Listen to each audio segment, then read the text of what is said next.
Magandang gabi po ulit sa inyo.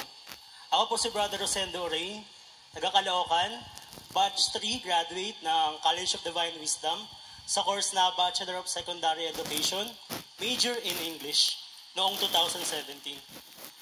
Salamat po Brother Mike for this opportunity na makapagpratoo sa harap ng maraming tao at kay Yahweh El Shaddai para sa may pahayag ko ang mga kabutihang ginawa niya sa akin at sa aking pamilya. Marami po akong gustong ipatotoo pero gusto ko po mag-focus kung paano ang salita ng Diyos, ang mga turo ni Brother Mike, ang pagmamahal ng pamilya at ang lahat ng ating mga prayer partners ang siyang nagpabago sa aking buhay at mga pananaw sa buhay. Napakabuti po ng Diyos dahil sa batang edad pa lamang, tinawag na yung mga magulang ko sa gawain ng El Shaddai. Si Papa po ay kasalukuyang preacher ng Quezon City. Si Mama naman po ay Secretary Treasurer ng gawain sa Tuna Sawata. Ako po ang bunso sa 4 na magkakapatid at pinalaki po kami na busog sa pagmamahal. At busog din po sa salita ng Diyos dahil palagi po kaming nakikinig. Palagi po kaming umaattend sa gawain tuwing Sabado. Simulan ko po yung prato ko nung ako po ay nag-aaral pa ng high school. Nasanay po ako sa cramming at procrastination. Dahil lang iniisip ko, kayang-kaya kong pumasa at babawi na lang ng 4th quarter. Ayun po yung naging ugali ko. Nasanay po ako doon hanggang dinala ko po yun hanggang college. No? Lagi pumapasok sa isip ko na mahal naman ako ng parents ko. Di naman nila kailangan ng mataas na grades. So okay lang. Samantalang yung mga kapatid ko, palaging kasama sa mga bulletin, sa mga tarpaulin. Pero sa akin, wala lang po yun. No? Noong college po, napasama ako sa maling barkada. Natuto po ako mag-cutting classes. At para gumala at mag-computer po. Ang akala ng mga magulang ko ay pumapasok pa ako, yun pala, hindi na. Pag-exam, saka lang ako papasok. Sa maniwala po kayo sa hindi, ay pumapasa pa rin po ako sa exam at saka sa mga subjects ko. Dahil nga sa cramming style na pag-aaral.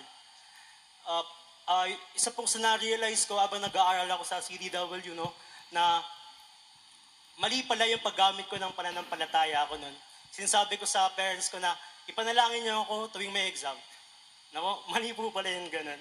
Hanggang sa dumating po na bigla na lang ako nagsawa sa pag-aaral. Kinausap ko po yung mama at papa ko. Sabi ko, Ma, Pa, gusto ko nang mag-stop. Nawala na po ako ng gana. Sabi po ng papa ko, hindi ka mag-i-stop. Hahanap tayo ng school na gusto mo. Nasa isip ko po na ayoko na. Kasi sumasahod na ako eh. Ayoko na pong mag-aral nun. Isang araw po, inaya ako ng mama ko sa gawain, araw ng Sabado. Hindi ko po alam na i-inquire na po pala niya ako sa College of Divine Wisdom. Ayun po. To cut the story short po, nakapasok po ako and na-realize ko na habang nag-aaral ako sa College of Divine Wisdom, kasama ang mga preachers at kaedad ko, na-i-compare ko yung sarili ko sa kanila.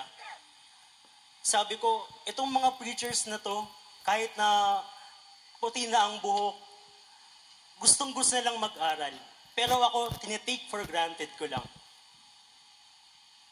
Doon ay naisip ko na mabuti talaga si Yahweh El Shaddai dahil hindi niya ako hinayaang mapalayo sa Kanya. Kaya sa mga magulang po, hangang-hanga po ako sa mga magulang na hindi nagsasawa na ipanalangin ng kanilang mga anak, lalo na po sa mga magulang ko. Sobrang laking pasensyang ang binigay nila sa akin. Sa mga magulang po, nawa po ay patuloy, di tayo magsawang ipanalangin yung ating mga anak, lalo na kung sila ay naglolo ko na.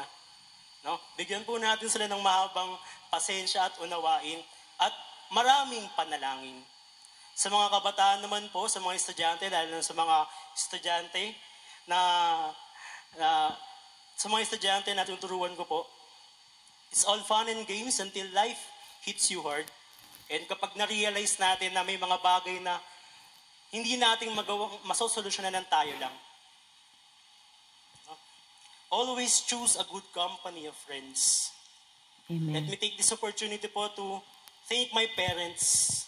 Mapa, sa mga kapatid ko po, sa mahabang pasensya sa akin, suporta niyo at pag-unawa, sa mga kaibigan ko, sa mga colleague ko, teachers and professors ko, sa bandmates ko, sa mga choirmates ko po, at mga nanay at tatay ko sa Tuna, LRTV at Maypaho.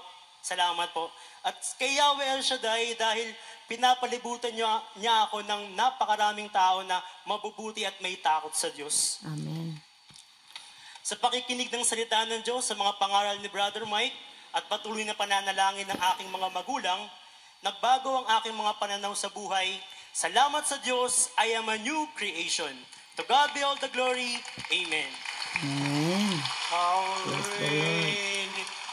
Brother Mike Z. Velarde, at ganun din po sa kanyang buong pamilya, ang Velarde family po. Ako po si Sister Krisha Camille Dolor Febra.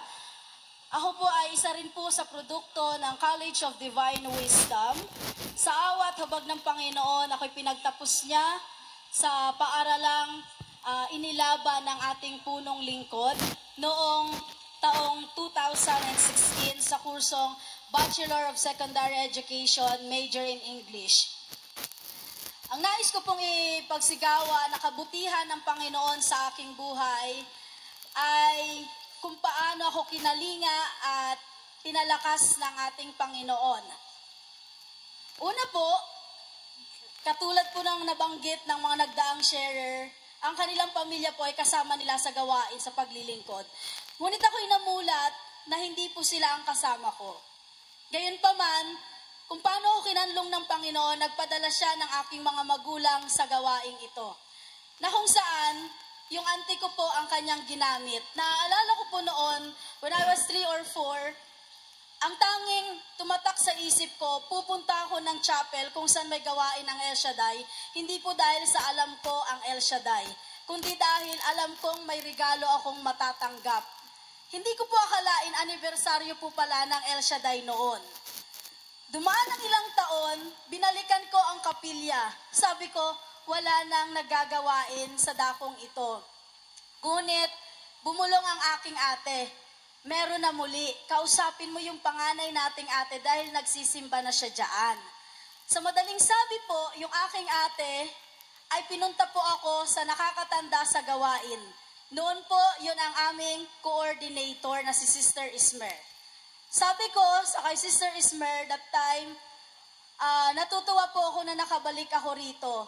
Gaya ng regalong inaasahan ko nung ako'y bata pa, lumalapit po muli ako sa Diyos dahil meron po akong inaasahan muli at nananalig akong ibibigay niyang regalo sa akin. Ako po ay nagtapos ng high school sa isla ng Siargao na bumalik ng Maynila na tila ba Bisayang walang alam, na tila ba ang Bisayang mangmang.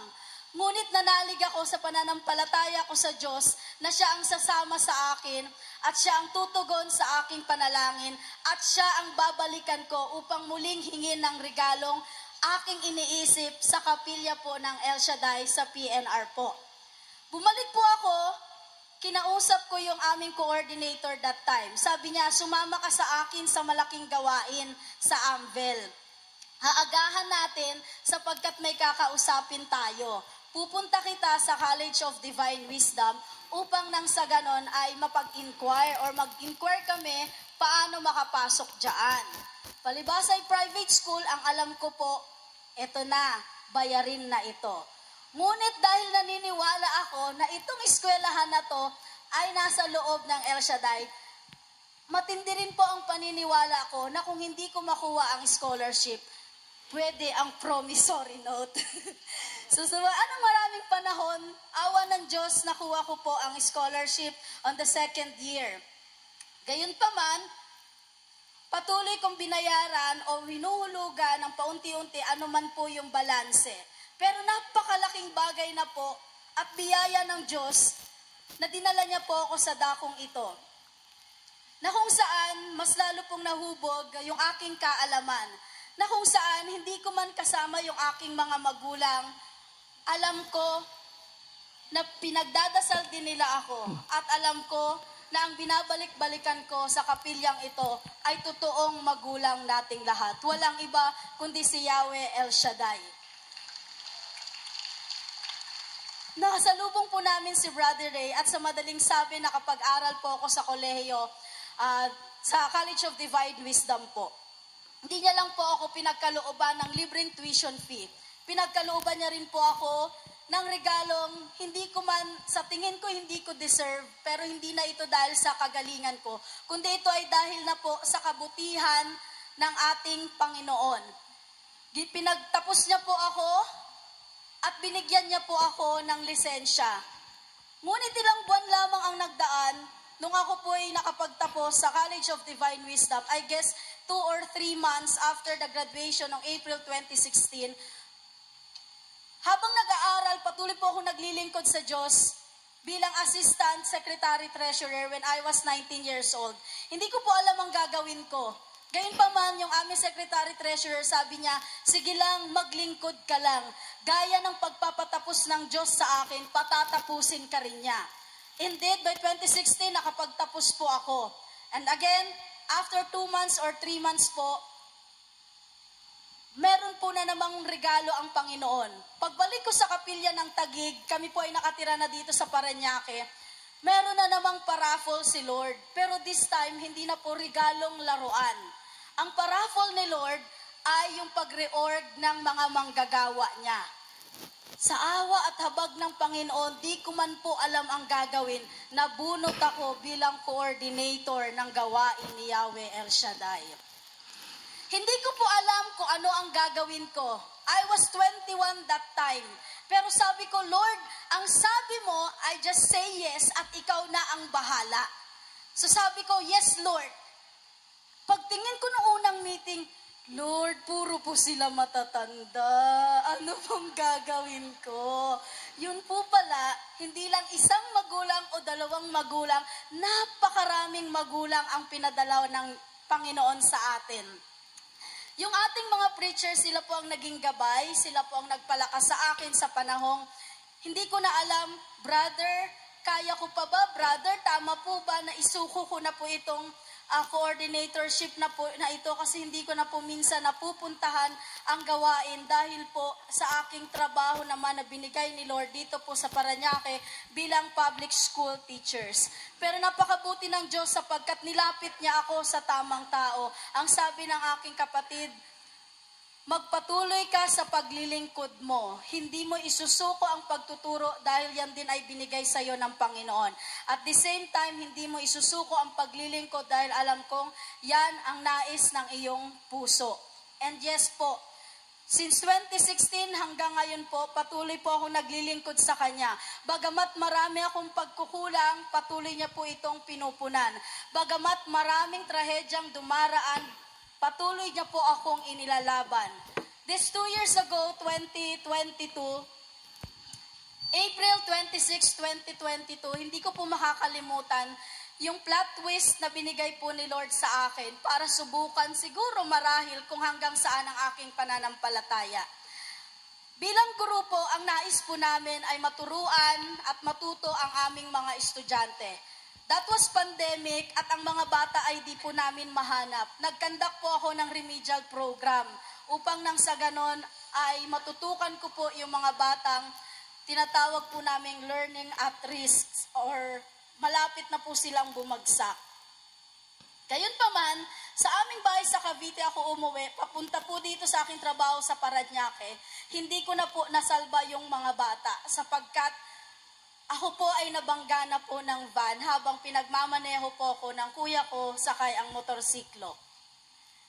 Nung ako'y tumalsik na po sa motorsiklo, hindi ko po alam kung katapusan na yon.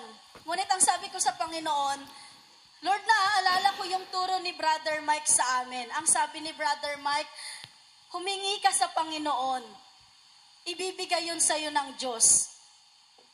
Humingi ka at pagbibigyan ka. Pwede nating sabihin sa Panginoon na naglingkod tayo at Lord ngayon naniniwala akong wala kang lingkod na pinabayaan. Amen. Habang nakahiga po ako sa kalsada, Lord, protect the place para wala pong humarurot muli dahil yung trauma sobra na. Hanggang sa nakikipag-barter na ako kay Lord dahil napakatagal po ng ambulance. Pero feeling ko, niloob po ng Diyos na matagalan ng ambulance upang nang sa ganon, makapagnilay po ako at matawag ko po siya ng lubusan. Sabi ko, Lord, ang sabi niyo po, wala po kayong lingkod na pinabayaan. At naniniwala din po ako sa aral ng aming punong lingkod na pwede po kaming kumatok, lumapit, humingi po sa iyo dahil ikaw lamang po ang makakapagbigay ng higit pa sa aming pangangailangan. Sabi ko po sa kanya, nandito ako Lord, nagmamakaawa, humihingi ng iyong awa, humihingi ng iyong habag, humihingi ng iyong kalakasan. Wala na po akong magawa. Di na ako makakilos, hindi na ako makasalita. Ngunit ang aking puso't isipan sumisigaw, Diyos ko, tulungan niyo po ako. Diyos ko, bigyan niyo po ako ng kalakasan. Nung dumating po ang ambulance, tila ba ito'y nagbigay ng kalakasan sa akin, na recharge. Unang hospital, di po kami tinanggap. Pinunta po kami sa Philippine Orthopedic Center. Nagkaroon ng first operation. Nagkaroon ng 3 buwan na hindi ka makatayo, hindi ka makakilos. Talo na ang physical na katawan ko, talo na ang emotional ko, talo na ang mental health ko. Ubos na rin po ang pera ko kung saan ko man po sila pinagsusuksok. Pero ang may natitira po sa akin, yun yung pananalig at pananampalataya ko sa Diyos. Praise God. Na ang sabi ko, Lord, araw-araw, gabi-gabi, wala na akong ibang pinanalangin kundi para na lang sa sarili ko. Gumaling ako, makapaglakad ako, tumayo ako, ipagsigawan ko ang kabutihan mo. Pero ilang gabi, ilang araw, hindi ko marinig ang boses ng Diyos. Hindi ko marinig yung kanyang sagot. Hanggang sa isang araw, sabi ng aking kaibigan, dahil nagdaan ng ilang buwan, hindi na ako nakakausad kahit papaano mula sa stretchers. Nakaupo na ako sa wheelchair hanggang sa nagsasaklay na ako. And then sabi ko sa Panginoon, naniniwala ako, Lord, tatanggalin mo to sa akin. Nakakatulong to pero hindi ko to ka-forever. Nakakatulong to pero hindi ko po ito kakambal. So please, Lord, tanggalin niyo po ito sa akin. Sa awa ng Panginoon, nung panahong napagod na akong magdasal, Lord, bahala ka na po kung anong gusto mong gawin sa aking buhay.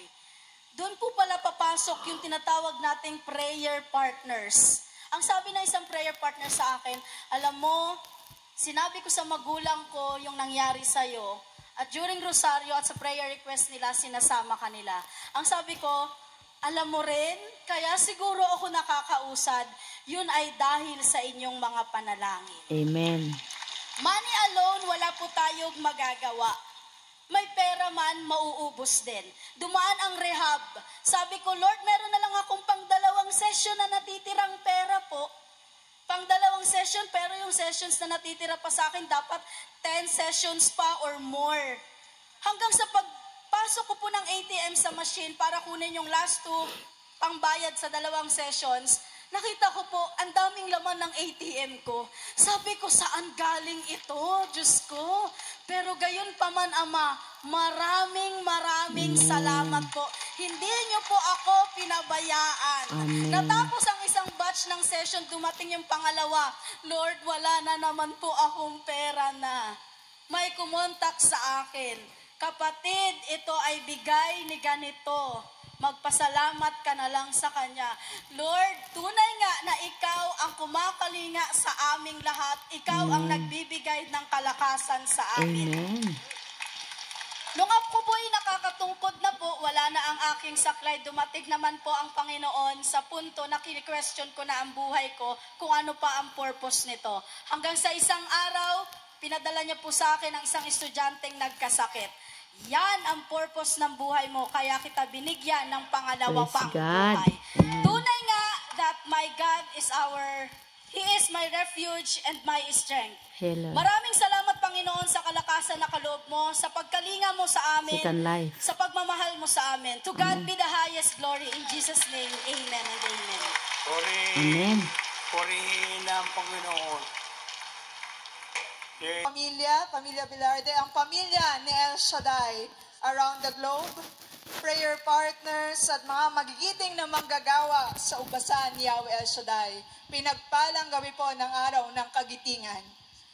At sa dakilang awa at habag po ng Diyos, ang papuri ng inyong abang lingkod, Sister Jessica Santos de la Cruz, isa sa Trailblazers or Batch 1 na graduate ng Bachelor of Arts in Evangelization dito sa College of Divine Wisdom, ay makapagbahagi ng kabutihan ng Diyos.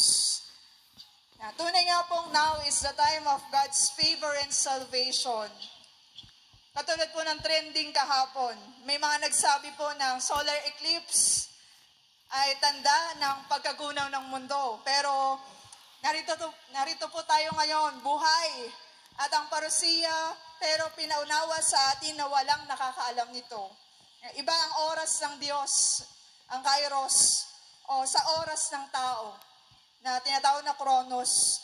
At mapalad po tayo sapagkat katulad ng ating Panginoong Hesus na muling nabuhay, tayo'y buhay. Narito ngayon at sama-sabang nagpupuri sa Kanya. Hallelujah!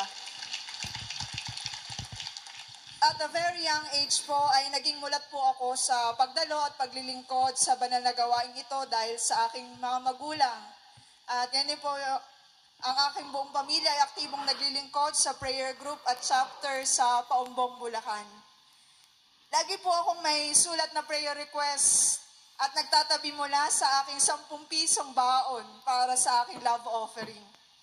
God's divine protection, divine grace, and divine wisdom ang aking lubos na pinagpapasalamat. Dahil po ako po ay nakagraduate as consistent honor student, nakapasa sa civil service exam, at naging licensed professional teacher dahil sa kapangyarihan ng 1 + 1 = 3. Kasama natin ang Diyos.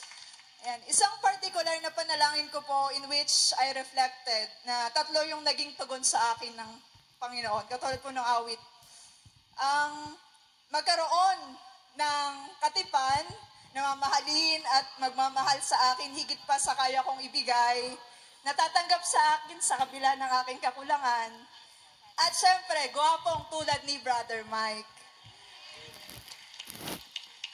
Unang sagot po, no. Dahil focus sa pag-aaral, focus sa pangarap, at sagot po ng Diyos, I have plans for you. Katulad na po na sabi ni Father kanina, God knows better than I know myself. No, dahil po aware po ako na mababa yung emotional quotient ko po. Katulad po kanina nung kumakanta, naiiyak na po ako. Like what happened when my mother passed away po. 3rd year college po ako noon dito sa College of Divine Wisdom. Akala ko po, hindi na po ako makakapagtapos. Pero sa dakilang awa at habag ng Diyos, no, I prayed, Lord, I trust in you. May mga nagtatanong po bakit hindi ako naging young evangelist katulad ng ilan sa aming batch. Sagot po, it is not my choice but a consequence of my impatience and trusting God's plan for me. Bago po kami nakagraduate dito sa ating International House of Prayer, which was exactly 10 years ago po, noong April 5. No, sinabihan na po ako ng school head kung saan po ako nagtapos ng high school na kailangan nila ng office staff at subject teacher. No. While waiting po for the job order dito sa ministry, I took the opportunity. Hindi man mataas ang sahod, looking on the positive side, walking distance lang po sa bahay namin at nakakapag-serve pa po ako sa aming parokya o sa parish bilang mga awit at lector. At parang way to give back na din po through service sa paaralang aking pinagtapusan ng sekundarya. After 3 months of working, no, katulad po ng ibinahagi na ating kapatid na si Ma'am Aziz, na ako po ay na-aksidente din habang angkas ng motorsiklo. No, at same scenario, matagal dumating yung ambulansya, no, at no po, na-dislocate naman po yung aking tuhod. Lumihis po na imbes po na nasa gitna, napunta po siya sa kanan. At dahil po nakapalda po ako noon, kitang-kita po ng mga co-teacher ko at nag-iiyakan na po sila. Akala ko po mamamatay na ako sa sobrang iyak nila. So, yun din po yung time na nagpatawag na po yung training ng young evangelist. Kaya po sabi ko, Lord, I know your answer. It's a no for me. Next answer po ni Lord is, I found Eureka. I found it. Pinaranas po sa akin ni Lord ang yes sa aking panalangin na He who loves me unconditionally at tunay na kasing gwapo ni Brother Mike, kundi si Jesus. Sa bokasyon ng pagmamadre at as religious sister po. No, sabi po ni San Agustin ng Hippo, now to fall in love in God is the greatest romance, to seek Him, the greatest adventure, to find Him, the greatest human achievement. Now, walang papantay sa pag-ibig ni Jesus, ngunit kalaki po nito ay ang invitation to carry His cross and follow Him. No, most of the sisters po na nakasama ko, akala po nila ay ang El Shaddai Charismatic Community ay hindi katoliko. No, madalas po nasasabi na ito po ay ibang sekta. Ngunit nung naging instrumento po na ako po yung napasok doon at naging buhay na patotoo upang mabago ang kanilang paniniwala. At naging practice po namin every morning na imbes po na after na mag-exercise kami, we used to dance for the praise of the Lord. Na ginagawa po natin dito sa gawain. At I was taken, blessed, and broken in the formation na parang last supper. No? At Biyernes Santo happened during the pandemic times, which triggered a hereditary illness po and hindered me to persevere.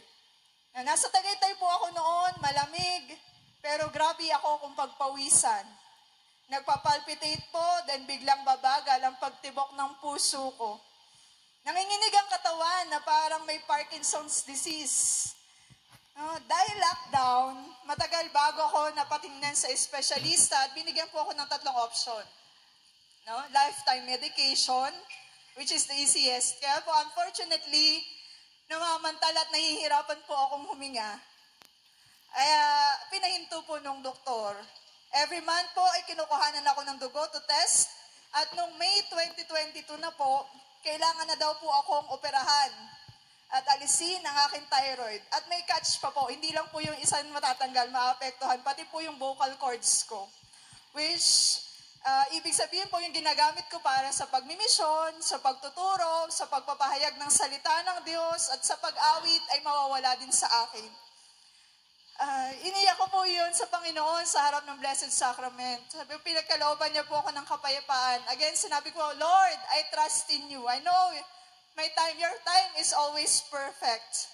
No, and instead po na maoperahan, no, nagbigay po na another option yung doktor, which is the radioactive iodine. No, the radiation, and glory to God. Ayan po, naririnig niyo po ang boses ko na malinaw. Salamat sa Panginoon. But I have to take a vacation from my vocation and eventually leave the convent. Ayan po. And I asked the Lord how long. Ito po yung next na sagot niya, which is wait. No? It feels like Black Saturday. And as St. Paul stated, love is patient. And God taught me the virtue of patience bilang isang pasyente who needs healing. And now, just like the song po, no, I see new beginning. God restores me as a lay evangelist, no, theology instructor, perhaps in a Catholic university kung saan po nag-aaral din ako ng Master of Arts in Education major in Religious Studies. And permission to shout out na din po sa aming naging dating professor sa CDW na kasama ko din po sa university na si Sir Amado Isip. No, and this is the Easter message that I have received from God. Go back to Galilee. Saan po yung Galilee na kung saan tinawag ni Jesus ang kanyang mga alagad. At doon din po siya na kinatagpo nung siya'y muling nabuhay. Ayaw po sa ating mga pinagdadaanan kung saan ako kinatagpo ni Yahweh El Shaddai dito sa dakong lugar na ito sa pamagitan ng gawain ni Yahweh El Shaddai, ako'y kanyang muling binuhay. Salamat sa Diyos sa kanyang banal na gawain. Salamat po, Brother Mike, at sa inyo pong buong pamilya. Kasama po kayong lagi sa aking panalangin. And I pray and claim that in Jesus' name, No, the Spirit of God is moving now. To God be the glory. Amen. Amen. Pahin! Amen. Okay Amen. yun! Praise God. Praise the Lord. According to John 5, 25, 5:25. John 5, Very truly. 5:20, I tell you, time Time is coming and has now come. When the dead will hear the voice of the Son of God. Amen. Amen. Yes. The Son of God, Amen. And those who hear will live. Amen. Yung ibig sabihin, lahat tayo will live. Amen. Live. Yes, Lord. Amen. Amen. Amen. Sa kamo. Has now come. Has now come. Has now come. Has now come. Praise the Lord. Thank you, Lord. Thank you, Jesus. Answered prayer ka tayong lahat. Has now come. Answered prayer. Bakasyon sa Diyos. Amen. Praise the Lord. Salamat sa Diyos. Thank you, Lord. Amen. Amen. Amen. Amen. Thank you, Lord. Thank you, Jesus. Thank you, Holy Spirit. Praise the Lord. Salamat sa Diyos. At napaka-bless po. Natapos po ang buong gawain sa ngayong araw na to. At yan po ang mga kapatiran natin, magsiuwian na po sila. Salamat, Lord, sa lahat ng mensahe na aming napakinggan. Nawa ito ay magbibigay sa amin, Panginoon, ng pag-asa, mag-inspirasyon sa aming buhay paglalakbay sa mundong ito, na kasama ang pananampalataya, pananalig na nanggagaling sa iyo. Praise the Lord. Yung mga nagpatotoo po, talagang kay buti mo, Panginoon. Hallelujah. Yung yung pangalawa pala nagbubulakbol siya, siya ay student.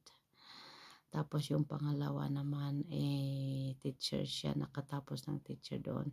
Silang tatlo po ay nag-aaral sa Divine Wisdom, College of Divine Wisdom na gawain. At yung isa, yung pangalawa na aksidente po siya. At si Lord ang nag-provide ng kanyang pangangailangan sa financially. Sabi nga niya, money alone can't do. Pero through her faith, yun, natugunan po ang kanyang panalangin at siya din po ay muling nakalakad dahil nga po na-aksidente siya sa motor. Gandi po yung isa, yung pangatlo is ganun din po, na-aksidente din po siya.